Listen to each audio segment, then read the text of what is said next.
Welcome back to this video. My name is Rafi Yakub right here, and today's video I'm going to show you on how to find storage and delete temporary file on Windows laptop. So let's see. Very first thing you want to do is to simply come down below right here where you have your start bar. Right click on it and this is going to pop up. Next thing you need to do is to click on settings.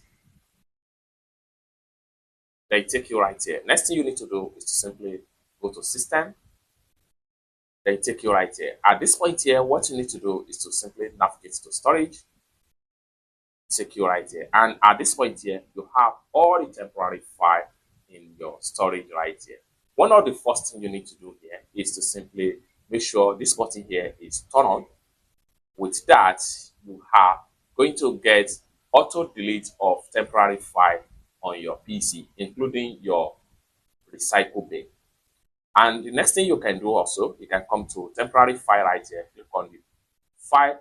Then you have about 360 stuff free temporary file that you can simply delete. Just take some time and allow everything to load up. Then right here, you can choose any of the file you want to get rid of.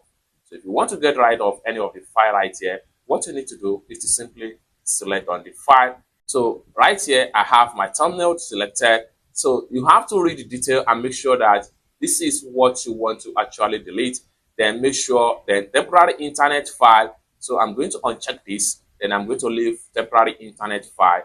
Then also I'm going to leave some of my download file right here. So just make sure that you select some of the file you would like to delete. Once you select some of the file, click on remove file. And in a few seconds, the file is going to be removed temporarily, permanently. It's as simple as that. So basically, this is how to find your storage and how to delete temporary file to free up more space on your Windows PC. I hope you really got value for this video. If you find this video useful, give this video a big like, and also remember to subscribe to the channel, turn on the notification bell for more useful tutorials like this.